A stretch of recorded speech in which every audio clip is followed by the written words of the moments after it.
Olá, pessoal, bom dia. Meu nome é Lara, eu sou estudante do Unis Salesiano no curso de Medicina e nós estamos aqui com a doutora Daniela Esteves Temporim.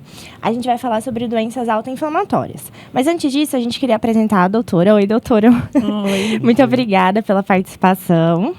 A Dani se formou na FAMEMA. Fez medicina lá, depois ela fez residência em clínica geral no Hospital das Clínicas da Faculdade de Botucatu. Ela também fez residência de reumatologia na Unesp. E depois também, na mesma universidade, fez a medicina... Não foi na Unesp? Foi na USP, em Ribeirão Preto. Ah, foi na USP, em Ribeirão Preto. Fez medicina da dor. Ela também agora terminou, né, o mestrado, a gente acabou de conversar. Antes ela era mestranda, mas conseguiu terminar o seu mestrado na área de reumatologia, em fisiopatologia da clínica médica. E também é docente aqui no Unis Salesiano e nossa querida professora. Obrigada pelo convite. Ai, a gente que agradece. Assim, depois desse currículo enorme, parece até ser meio, né, intimidador, mas ela é super acessível. Então, a gente queria conversar um pouquinho sobre as síndromes autoinflamatórias, né? Se você pudesse primeiro explicar pra gente o que é, né? Tá.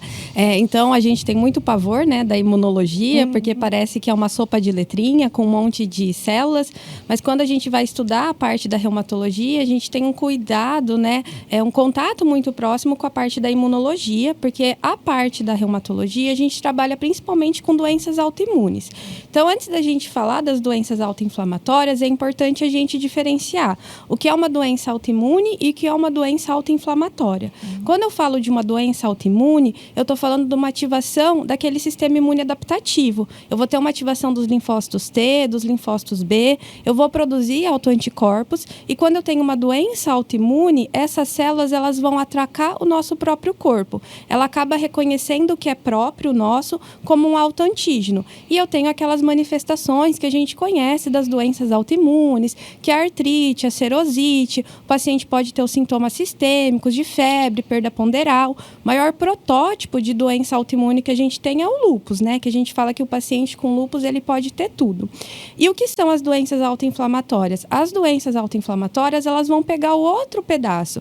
Quando eu vou ter uma hiperativação, uma alteração da imunidade inata.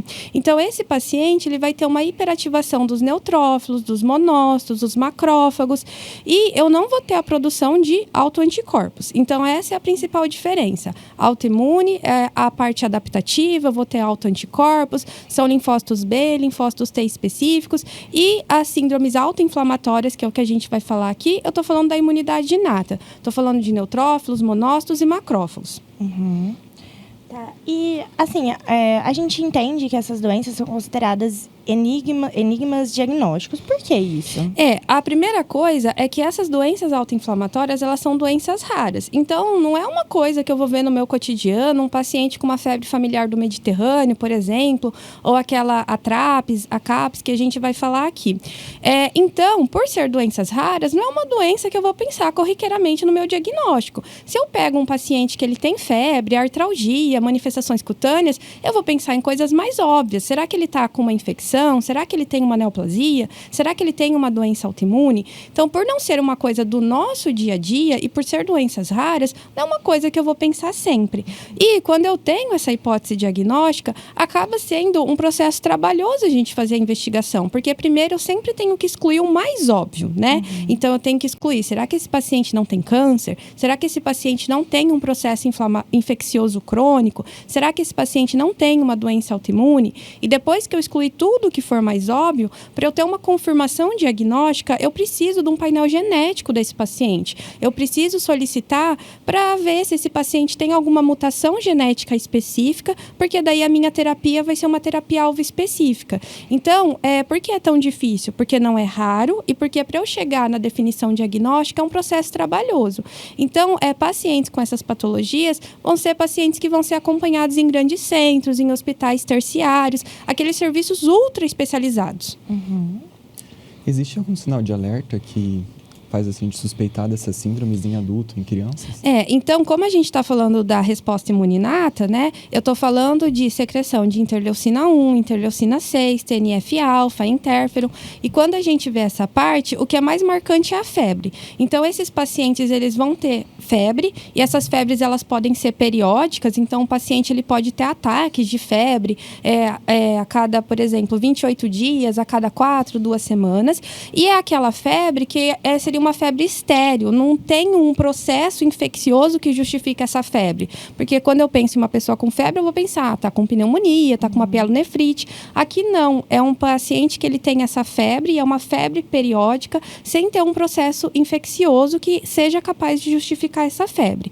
E além disso, o paciente ele pode ter outros sintomas. Então, ele pode ter lesões cutâneas, e daí podem ser lesões urticariformes, lesões que lembram uma erisipela. Alguns pacientes, eles podem ter queixas articulares, podem ter tanto uma artrite quanto uma artralgia. E o que é muito marcante em algumas doenças são episódios de serosites. Então, o paciente ele pode fazer uma peritonite, uma pericardite, uma pleurite. Alguns pacientes, eles podem ter sintomas oculares, então eles podem ter um edema palpebral, uma conjuntivite, mas o que é mais marcante, de fato, é a febre. Então, esse paciente, ele vai ter uma febre, que pode ser periódica ou não, e quando esse paciente, ele está nesse período febril, se eu solicito exames laboratoriais, eu vou ver marcadores. Então, esse paciente, ele vai ter um aumento de provas inflamatórias, ele vai ter um aumento de PCR, VHS, e no hemograma, ele vai ter uma leucocitose, ele vai ter um aumento muito importante desses glóbulos brancos. O que é importante a gente falar é que a síndrome autoinflamatória, ela está dentro de um espectro maior, que hoje é chamado de erros inatos da imunidade. Então, esses erros inatos da imunidade está crescendo muito a parte da pesquisa, né, com essa ampliação da capacidade de detectar erros genéticos, e os erros inatos da imunidade são doenças monogênicas. Então, o paciente ele tem mutação em um gene específico, e essa mutação nesse gene específico vai determinar uma doença que faz parte, que vai mexer com o meu sistema autoimune.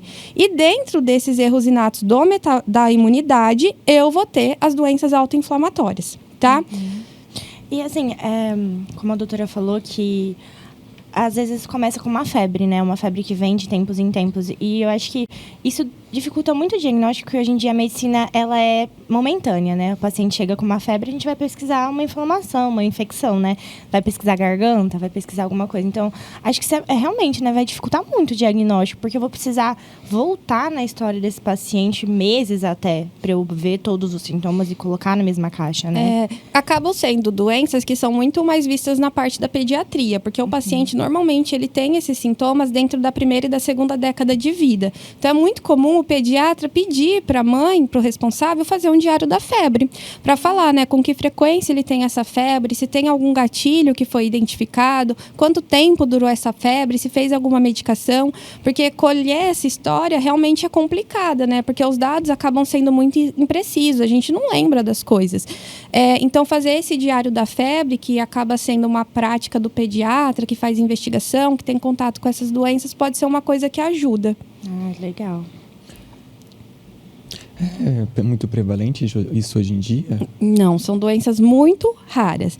Na pediatria, tem uma doença autoinflamatória, que ela é a doença autoinflamatória mais comum, que eu não sei se vocês já tiveram contato, vocês viram em algum lugar, que tem essa sigla, que é a PIFAFA, né? Que o paciente ele vai ter a febre periódica, ele vai ter a estomatite aftosa, ele vai ter faringite e ele vai ter adenite. E o paciente com a PIFAFA são crianças, normalmente eles começam com esses sintomas, com menos de 5 anos de idade, e o paciente ele vai ter esses ataques, né, com esses sinais e esses sintomas uma vez por mês. Então, a cada 28 dias, o paciente ele vai ter esses sintomas. Eles tendem a durar menos de 5 dias. E a PIFAFA, ela não é uma doença autoinflamatória que foi identificada uma mutação genética. Então, não dá para eu falar que ela é uma doença monogênica, igual a febre familiar do Mediterrâneo, por exemplo, que a gente vai conversar. E o paciente com PIFAFA, ele não vai ter, assim, um grande prejuízo prejuízo quando eu penso de inflamação sistêmica, de alteração de crescimento, que a gente pode ver em outras doenças. O que mais ele vai ter são incômodos em relação à qualidade de vida, né? Ele deixa de ir na escola quando ele está com a febre, com essa indisposição, mas é isso. E daí, para tratar a pifafa, a gente usa medicações sintomáticas, né? Então, uma dipirona, paracetamol para febre, mas o que ajuda muito é a colchicina, né? E a gente acaba associando mais a colchicina com o tratamento da gota, mas a colchicina, ela é uma medicação que ela vai alterar a formação da tubulina e ela vai atrapalhar o processo de migração de neutrófilos, de ativação de neutrófilos, e quando eu não tenho o neutrófilo ativado, eu não vou ter a secreção de interleucina 1. E daí eu paro esse processo, eu controlo a inflamação do meu paciente. Ela vai ser mais potente do que um AINE. Isso, normal. E o tratamento da pifafa vai ser a colchicina, porque a colchicina vai impedir a ativação do neutrófilo, e daí eu não vou ter a secreção de interleucina 1, então vou controlar essa autoinflamação do meu paciente. Legal. E daí, né, a pifafa, que chega um paciente com febre e com dor de garganta, né, num pronto-socorro pediátrico ou num posto de saúde, eu vou pensar o quê? Ele tá com uma amidalite, vou prescrever antibiótico, né? E daí aquele paciente que vai voltar, porque é uma febre periódica, a cada 28 dias ele vai ter esse ataque. E daí você pensa, nossa, essa pessoa sempre vem aqui, sempre antibiótico, será que é sempre um quadro infeccioso? Será que tem alguma coisa acontecendo que eu tô deixando passar? E a doutora comentou mais cedo sobre os inflamossomas, né? O que são eles e como que eles vão contribuir para a inflamação? Então, os inflamossomas, ele seria um complexo proteico, né? Então, a gente começa pensando numa proteína, que é uma proteína sintetizada através de um gene que está no cromossomo 1, que é o NLRP3. E essa proteína é uma proteína que antigamente era chamada de criopirina, e ela está dentro dos monócitos e dos neutrófilos, principalmente. E ela atua como um guardião. Ela é um receptor intracelular, que é ativado mediante aqueles pumps e dumps. Então, quando tem algum padrão associado ao dano ou associado ao patógeno, esse inflamassoma, que é um guardião, que ele atua como um receptor de que alguma coisa está acontecendo errado, ele é ativado. E daí, uma vez que ele é ativado, o NLRP3, ele acaba se combinando com outras proteínas, e daí ele forma um complexo proteico, que é o inflamossoma. E daí, uma vez ativado, o inflamossoma, ele vai ativar a procaspase, que vai dar origem à caspase, que é a enzima ativada, e essa caspase, ela vai promover a quebra da pró-interleucina 1-beta e interleucina 1. Então, quando eu tenho essa ativação toda, o NLRP3, que está dentro do neutrófilo imonócito, ele vê que tem alguma coisa errada, ele se combina com outras proteínas, ele forma o inflamossoma, e o resultado final é a secreção de interleucina 1. E daí a gente sabe o resto, né? A interleucina 1 é uma citocina de sinalização, ela vai amplificar todo esse processo inflamatório. E para a gente falar do inflamossoma, é muito legal, porque tem uma doença que a gente vê muito no dia a dia, principalmente em homem jovem, que é a gota. Então, o paciente que tem a gota, ele vai ter um processo inflamatório. Por quê? Porque eu vou ter ativação do inflamossoma. E esse inflamossoma, ele vai reconhecer o quê? Como um dano, como alguma coisa estranha. Aquele cristal de ácido úrico. Então, ele reconhece, né, o neutrófilo, o monócito, ele vai reconhecer esse cristal de ácido úrico como algum padrão associado ao dano. Ele vai ter toda a ativação e eu vou secretar a interleucina 1. E daí o paciente vai ter a dor, vai ter a inflamação naquela articulação. E daí por isso que a gente usa a colchicina para tratar a gota. Olha que coisa linda, né?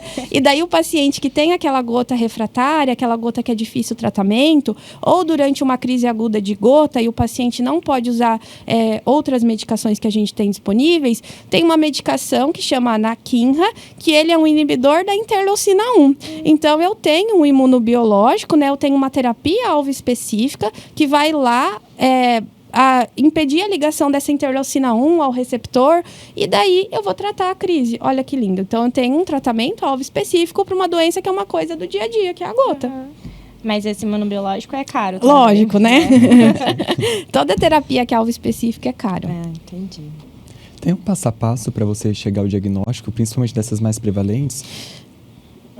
Acho que assim, o primeiro passo é a suspeição, né? Então, para a gente suspeitar, você tem que parar e conversar. Você tem que tirar uma história muito bem feita, tem esse diário da febre, né, que dá para a gente pedir para o paciente realizar, fazer um exame muito criterioso. Por quê? Porque é o que a gente conversou. Antes de eu pensar em uma doença autoinflamatória, eu tenho que excluir o que é o mais óbvio. Então, eu tenho que excluir uma infecção, eu tenho que excluir uma doença autoimune, eu preciso excluir se esse paciente não tem alguma neoplasia, e a gente está falando da faixa etária pediátrica, então são principalmente as leucemias.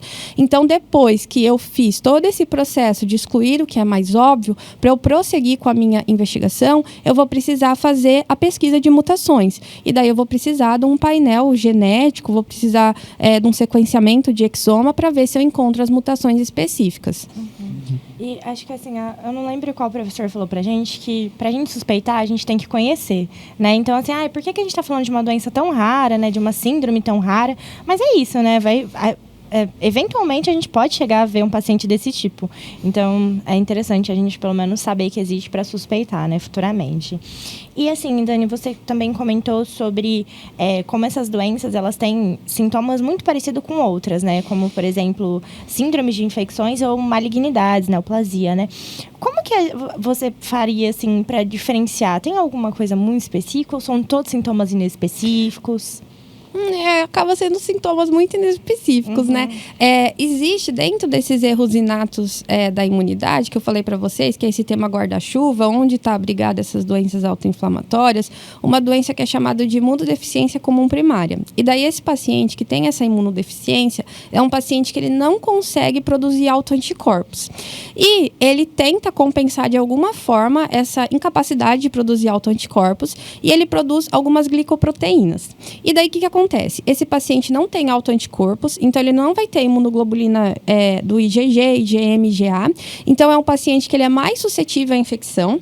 Então é um paciente que vai ter sinusite, otite, pneumonia de repetição. É aquele paciente que sempre vai estar usando antibióticos. Mas, ao mesmo tempo que ele é um paciente mais suscetível a processos infecciosos, infecções oportunistas, é um paciente que ele vai ter epifenômenos autoimunes por conta dessa produção de glicoproteínas que não tem um rumo. Então, é aquele paciente que ele chega e parece que ele talvez tenha um lúpus, porque ele tem um rash malar, ele faz uma alteração de função renal, ele tem uma nefrite, ele tem artrite, tem peritonite, mas é aquele paciente que eu viro ele de cabeça para baixo, eu não encontro nenhum autoanticorpo, e ao mesmo tempo que ele tem essas manifestações que lembram as doenças reumatológicas, ele é aquele paciente que é imunodeficiente, que ele é mais suscetível à infecção, né? Então, é o que você falou, eu preciso conhecer para eu pensar em algum momento, mas não dá. O que mais chama a atenção é a febre, mas não é toda doença que eu vou ter a febre periódica. Entendi. E indo nessa mesma linha do diagnóstico, né, tem exames laboratoriais e genéticos que são padrão ouro? De exame laboratorial, assim, o que é importante a gente ter é uma dosagem de provas inflamatórias, e o que seria interessante é que esse paciente colhesse essas provas inflamatórias em vigência da febre sem a febre. Por quê? Porque quando ele está com febre, ele vai ter um aumento muito importante de PCR, VHS, e na ausência da febre vai ser tudo normalizado, porque a febre seria um marcador para mim que esse paciente está tendo um processo inflamatório sem ter um agente infeccioso que justificasse. E daí tem exames genéticos, assim, que são específicos, mas são vários, eu não consigo falar para você agora. Não tem problema. Qual que você fala que é o maior desafio para fazer o diagnóstico? Eu acho que é você suspeitar e você ter acesso a fazer esse painel. Então, é por isso que esses pacientes, eles estão mais restritos, eles se concentram nesses grandes centros, né? Porque é um local que você vai ter mais acesso, você vai ter mais recurso a solicitar um painel autoimune. Um painel genético, né? Para ver as mutações específicas. E mesmo nesses grandes centros, de aulas que eu já assisti, de profissionais que trabalham com isso no dia a dia, que estão em grandes centros na capital, né, na USP, o Hospital do Servidor, a Unifesp, até para eles é difícil, né, por causa do preço mesmo. Fazer toda essa investigação acaba sendo um processo muito custoso quando eu penso na parte financeira. Então, agora vamos entrar um pouquinho mesmo nas doenças, né? A gente falou bastante sobre a febre no Mediterrâneo, começou a falar. O que é essa febre no Mediterrâneo? Então, a febre familiar do Mediterrâneo, ela é uma doença monogênica. Então, aqui a gente está falando de doenças monogênicas. Eu tenho uma mutação de um único gene e esse único gene vai determinar essa desregulação da imunidade inata. E daí, a febre familiar do Mediterrâneo, ela é uma doença autoimune recessiva. Então, o paciente ele tem que ter... É uma doença recessiva, ele tem que ter os 2 genes alterados. E o que é muito marcante, ela começa entre a primeira e a segunda década de vida. E o paciente ele vai ter essas crises de febre periódica. Normalmente, esse paciente ele tem ataque de febre a cada 2 semanas ou a cada 4 semanas. A febre ela dura de 1 a 3 dias. E além dessa febre periódica, dessa febre cíclica, o que é muito marcante no paciente com a febre familiar do Mediterrâneo é a serosite. Então, esse paciente ele faz uma peritonite, mais de 90% dos pacientes fazem uma peritonite, e é uma dor abdominal intensa, tão difusa, que é até confundido com abdômen agudo, e tem até alguns pacientes que vão para a sala de cirurgia pensando em uma apendicite. E além dessa febre periódica e da peritonite, o paciente ele pode ter uma artrite, e normalmente é uma artrite em só uma articulação, e é uma articulação grande, então um quadril, é o joelho, o tornozelo ou o ombro. Então, isso que é o mais marcante. Em relação à febre familiar do Mediterrâneo, ela acaba sendo uma doença muito restrita em parte geográfica. Então, é uma doença que a gente vê mais no Mediterrâneo, né? Mas com a globalização e a migração, a gente pode ver em outros lugares, claro. E você consideraria ela como, dentre as síndromes autoinflamatórias, a mais comum? Ela é a doença autoinflamatória monogênica mais comum na infância, tá? Mas lembrando que a mais frequente que eu vou ver é a pifafa, mas a pifafa eu não tenho uma alteração genética que foi explicada para justificar ela, tá? Tá bom.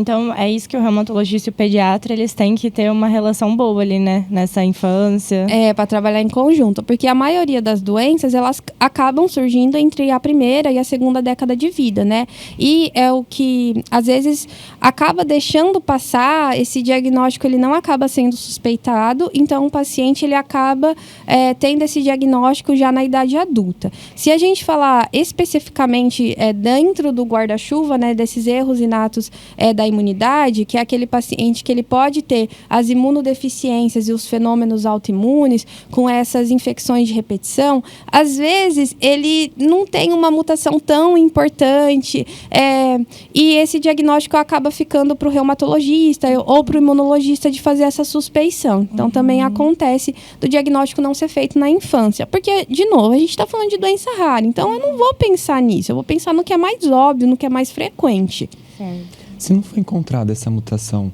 pode ser feito o diagnóstico apenas com a clínica? Não, só com a clínica não. Né? E daí nessa parte, né, de detectar a mutação específica, não na febre familiar do Mediterrâneo, né, porque é mais fácil eu conseguir. Mas em outras doenças que são mais raras, eu conseguir detectar a mutação vai ser determinante para o meu diagnóstico, para o meu tratamento. Por quê? Porque eu vou ver qual que é o erro, qual que é a pecinha que está o defeito.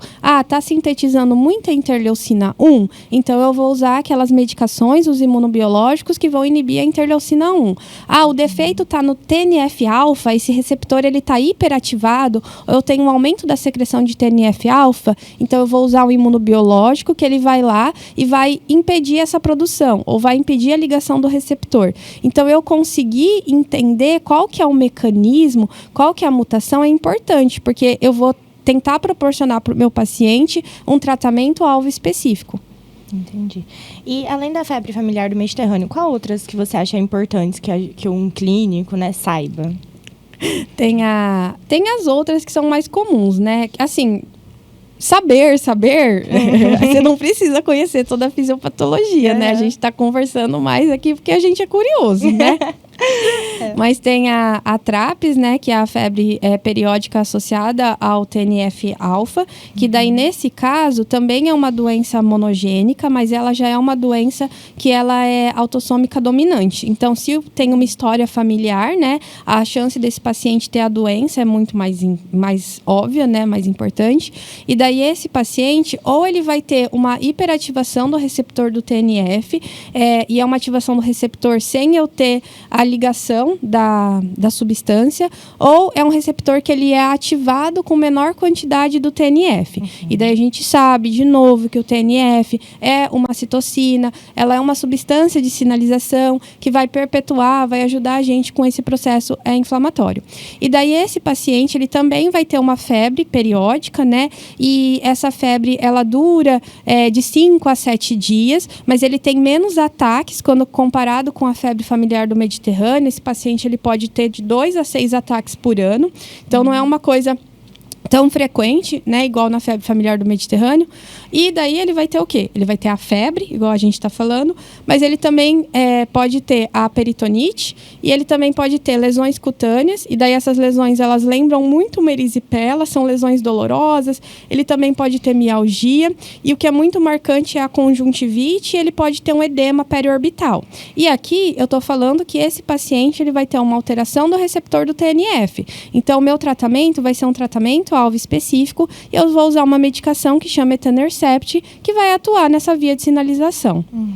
E daí também tem as CAPs, né, que são das criopirinopatias, e daí eu falei para vocês que aquele NLRP3, que é por onde a gente vai começar a formação do inflamassoma, antes ele era chamado de criopirina. Então, esse paciente vai ser aquele paciente que vai ter uma hiperativação do inflamassoma, que hoje eles são até chamados de inflassomopatias. E esse paciente que vai ter essa alteração das criopirinas, né, tem 3 apresentações diferentes, de uma que é mais grave, que chama NOMID, que ela tem início na idade neonatal, então é aquela criancinha recém-nascida, que é marcado por uma tríade. Ele vai ter lesões cutâneas, que são lesões urticariformes, ele vai ter artralgia e ele vai ter uma meningite crônica asséptica. E esse paciente, ele pode ter uma perda auditiva neurosensorial, é um paciente que vai ter um atraso muito importante de desenvolvimento, e a mortalidade é significativa. 1 em cada 5 pacientes, eles vão evoluir para óbito. E daí tem a síndrome de Muckle-Wells, que é um meio termo, e tem a mais conhecida, que é aquele paciente que vai ter uma febre depois que ele se expõe ao frio. Então, depois de mais ou menos 6 horas que esse paciente se expõe ao frio, ele começa com uma febre, e além da febre ele pode ter lesões cutâneas, dor em membro, mialgia, artralgia, e daí essa febre, ela tende a durar lá de 1 a 2 dias, e depois disso tem a resolução do quadro. Eu ia até te perguntar a questão dos fatores ambientais, como que eles influenciam essas síndromes. Essa daí está bem estabelecida, que é o frio, a exposição ao frio. Os outros não tem assim um gatilho tão específico. Então as nossas vozes estavam certas, né? De não deixar a criança no frio. Ai, Dani. Então, assim, o tratamento, ele não é geral, ele é super específico, ele é naquela mutação, naquele gene, é específico, né? A colchicina, ela acaba sendo uma coringa, né? Acaba sendo uma medicação chave por conta disso, que a colchicina, ela vai atrapalhar essa ativação, essa migração dos neutrófilos. Então, para a febre familiar do Mediterrâneo, esse paciente vai ficar usando colchicina. O paciente que tem a pifafa, ele vai usar a colchicina também. E nas outras doenças a gente pode usar a colchicina, mas a gente precisa também, às vezes, da ajuda de uma medicação que é mais específica, igual a gente estava conversando. Entendi. Indo para atualidades agora. Como que é o cenário de pesquisas para essas síndromes atualmente? Você acha que é bem elaborado? Está muito... Assim, está crescendo bastante, mas principalmente a parte de pesquisa para esses erros inatos da imunidade. Então, ver assim, uma curva exponencial de como tem descobertas diferentes em relação a mutações que elas proporcionam, que elas são responsáveis por erros inatos da imunidade. E daí, dentro desses erros inatos, a gente vai ter essas doenças autoinflamatórias. Então, está crescendo muito, sim. A cada ano tem atualizações novas. Acho que até o momento já foram identificados 500 250 erros inatos da imunidade ou mais. E é muito importante a gente entender melhor a fisiopatologia, o que leva o paciente até essa doença, porque eu entendendo a fisiopatologia, eu vou conseguir entregar um tratamento personalizado. Então, é a partir do momento que eu identifico o que está errado que eu posso desenvolver um tratamento-alvo específico. Então, eu acho que o crescimento vai ser uma coisa que a gente vai observar e acredito que cada vez mais a gente vai ter consciência dessas doenças. Porque antes, será que a gente não fazia diagnóstico porque ainda não tinha ferramenta, aquilo ainda não tinha sido caracterizado? Então, é muito interessante. Sei que não é do nosso dia a dia, mas é interessante a gente ver como que a imunidade ela pode ser responsável por várias doenças com apresentações diferentes. Acho que era isso, né? Tá satisfeita? Agora eu tô. A gente teve quase que arrastar a doutora para vir aqui, né? Numa sexta-feira pós-prova. Mas a gente gostaria de agradecer, né? Em nome de mim, do Bruno e da Laísma. Agradecer pela presença, pela sua contribuição. E, assim, saber que a gente cresceu também nesse podcast e que a gente vai levar como uma pulguinha atrás da orelha, né? Se o nosso paciente ficar voltando com sintomas inespecíficos, a gente vai ligar para você. Então você já arranjou mais um BO, tá bom? Então tá bom. Muito obrigada pelo convite. Espero que vocês tenham aprendido alguma coisa, né? Bastante. Então tá Sempre. bom.